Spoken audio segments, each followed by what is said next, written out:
एक तरफ राजवीर शास्त्री जिनके हाथों कादम्बरी के खिलाफ एक काफी बड़ा सबूत लग चुका है, और दूसरी तरफ पुष्पा जिसके पीछे पुष्पा का एक काफी पुराना दुश्मन लग चुका है। आखिर कौन है वह दुश्मन और क्या है पूरी कहानी, चलिए जानते हैं आज की इस वीडियो में। एपिसोड की स्टार्टिंग में हम कॉलेज का सीन देखते हैं जहाँ पर एसी सुधारने वाला जिसने नैना का फोन चोरी करके पुष्पा के बैग में डाल दिया था, इसके बारे में जैसे ही राजवीर शास्त्री को पता चलता है तो राजवीर शास्त्री उस एसी सुधारने वाले को कॉलेज में बुलाते हैं और वह अपना गुनाह कबूल करता है कि किस तरह उसने नैना का फोन चोरी करा था। ऐसे में कॉलेज के सभी गेट बंद हो गए थे और सभी के बैग चेक हो रहे थे, इसलिए उसे डर था कि उसका नाम नहीं आ जाए, इसलिए उसने बड़ी चालाकी से उस फोन को पुष्पा के बैग में डाल दिया, क्योंकि काफी बड़ा सबूत मिल चुका था कि पुष्पा के ऊपर फोन चोरी का झूठा आरोप लगा था और असली गुनहगार भी पकड़ा गया था। इसलिए कॉलेज के प्रिंसिपल यह फैसला करते हैं कि पुष्पा को कॉलेज में फिर से एडमिशन मिलेगा। अगले ही सीन में हम दीप्ति को देखते हैं जो कि पुष्पा को बताती है कि उसे ताने बाने का एक काफी बड़ा ऑर्डर मिला है। अब क्योंकि यहाँ पर दीप्ति प्रेग्नेंट थी, इसलिए पुष्पा दीप्ति को कहती है दीप्ति अभी के लिए तुझे अपने ऊपर ध्यान देना चाहिए, और बात रही ताने बाने की तो उसका अभी के लिए काम मैं देख लूंगा। अब पुष्पा यहाँ पर काफी टेंशन में रहती है क्योंकि दीप्ति को जो ताने बाने का काफी बड़ा ऑर्डर मिला है, उसी ऑर्डर के सिलसिले में पुष्पा को जुगल के साइन चाहिए थे। पुष्पा यहाँ पर टेंशन में इसलिए रहती है क्योंकि जो कुछ भी जुगल और उनके बीच रात में हुआ था, उसी वजह से पुष्पा किस तरह यहाँ पर जुगल से उन एग्रीमेंट पर साइन लेगी। दूसरी तरफ हम कोयल और रजत को देखते हैं जो कि नैना के पास आते हैं और नैना को कहते हैं कि नैना मैंने तुम्हें कहा था ना कि पुष्पा जी कभी भी फोन चोरी जैसा काम नहीं कर सकती है, और होता भी कुछ ऐसा है क्योंकि पुष्पा जी ने फोन की चोरी नहीं करी है, इसलिए तुम्हें पुष्पा जी से माफी मांग लेनी चाहिए। अब यहाँ तक नैना काफी गुस्सा हो जाती है और वह रजत के फोन को नीचे फेंक देती है, लेकिन उसी वक्त राजवीर शास्त्री वहाँ पर आ जाते हैं। नैना की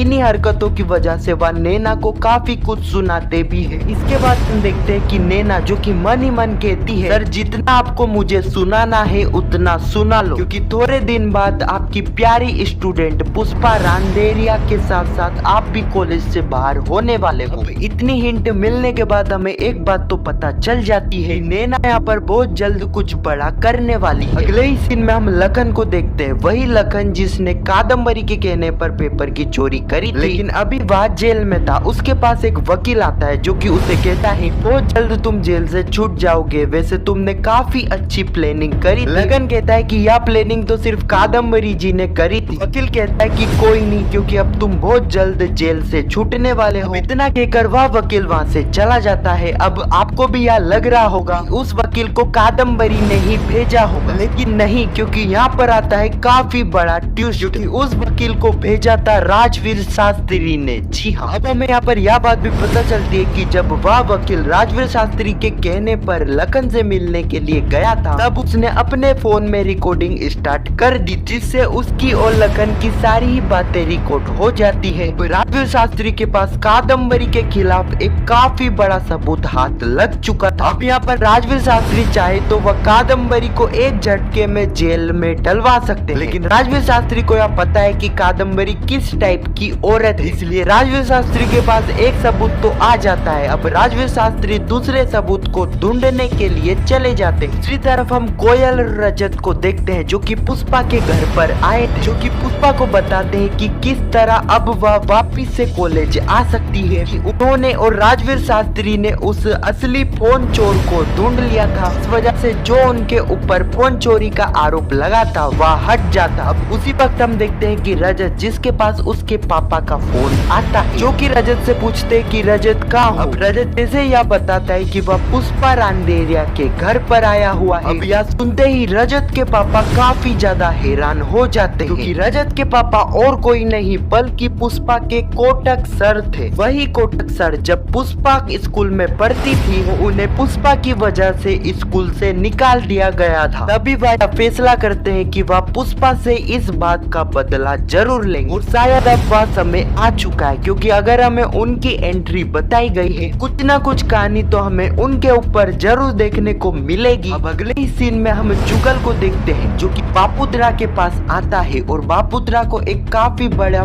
फैसले के बारे में बताता है जो कि जुगल ने लिया था, लेकिन हमें उस फैसले के बारे में पता नहीं चलता है। उसी वक्त बापूतरा पुष्पा को वहाँ पर बुला लेता है और वह उसे जुगल के फैसले के बारे में भी बताता है, जिसे सुनने के बाद यहाँ पर पुष्पा भी काफी ज्यादा शौक हो जाती है। और इसी के साथ यह एपिसोड भी यहाँ पर खत्म हो जाता है, लेकिन हमें उस फैसले के बारे में नहीं बताया जाता है जो कि जुगल ने लिया। अब मैं आपको यहाँ पर बता देता हूँ कि जुगल ने यह फैसला लिया है, अब वह ताने बाने से अलग होना चाहता है। हाँ, तो यही कुछ फैसला है जो कि जुगल ने लिया है और यही कुछ कहानी है जो कि आने वाले एपिसोड में हमें देखने को मिलने वाली है। अगर आपको यह वीडियो कैसी लगी कमेंट में जरूर बताना, और वीडियो पसंद आई तो वीडियो को एक लाइक जरूर करना। पुष्पा इम्पॉसिबल के आने वाले एपिसोड की ऐसी वीडियो के लिए चैनल को सब्सक्राइब अवश्य करना। जब तक के लिए धन्यवाद।